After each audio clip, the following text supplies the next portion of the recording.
नमस्कार, आप देख रहे हैं हिंदी खबर। मैं हूं आपके साथ अमित शर्मा।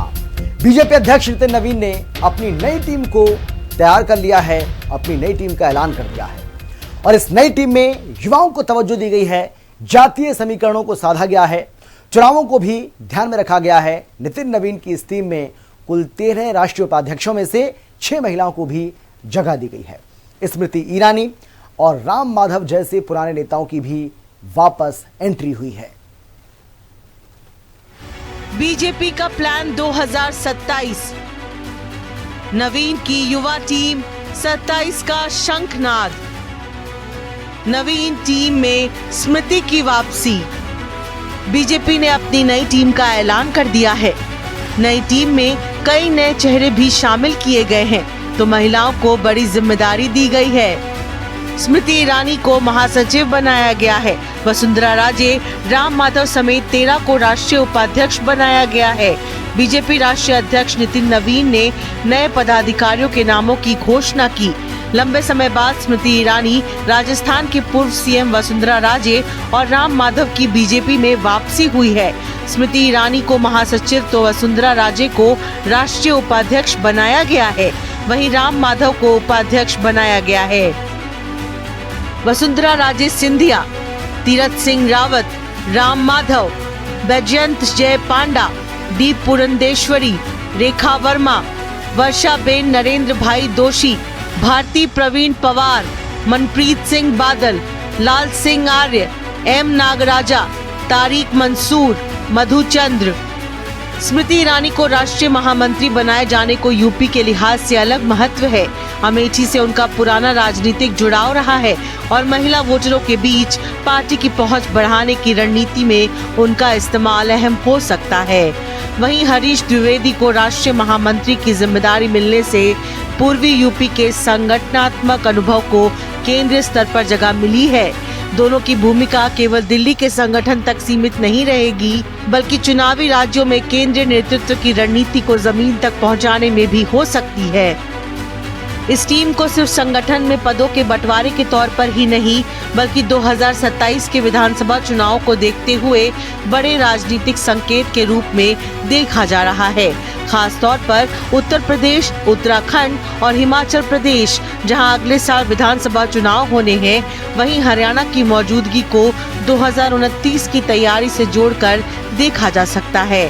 नई टीम में उत्तर प्रदेश को कई महत्वपूर्ण जिम्मेदारियां मिली हैं। माननीय प्रधानमंत्री जी, माननीय गृह मंत्री जी, हमारे माननीय संतोष जी और नड्डा जी, सब ने मिलके माननीय अध्यक्ष जी के नेतृत्व में एक ऐसी टीम का गठन किया है जो सामाजिक संतुलन भी कहीं ना कहीं बना हुआ है। भौगोलिक संतुलन की दृष्टि से, अनुभव की दृष्टि से, अनुभव सत्ता की दृष्टि से भी और संगठन की दृष्टि से भी। तो मुझे लगता है आने वाले समय में संगठन और सत्ता के विस्तार में कहीं ना कहीं राष्ट्रीय अध्यक्ष जी के साथ ये पूरी टीम हनुमान अंगद की तरह कहीं ना कहीं काम करते हुए पार्टी को आगे बढ़ाने का काम करेगी। प्रधानमंत्री नरेंद्र मोदी ने बीजेपी की नई टीम के ऐलान के बाद प्रतिक्रिया देते हुए सभी नवनियुक्त पदाधिकारियों को बधाई दी है। पार्टी ने जिन लोगों को जिम्मेदारी सौंपी है, उन सभी के लिए पीएम मोदी ने एक संदेश साझा किया है। उन्होंने एक्स पर पोस्ट करते हुए कहा, बीजेपी के नवनियुक्त राष्ट्रीय पदाधिकारियों और पार्टी में विभिन्न जिम्मेदारियां संभालने वाले सभी लोगों को बधाई।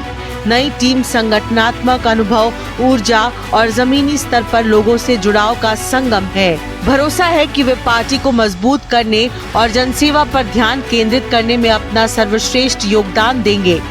नितिन नवीन की नई टीम को अगर सिर्फ नामों के बजाय चुनावी नजरिए से देखा जाए तो अलग अलग तस्वीरें दिखाई देती हैं।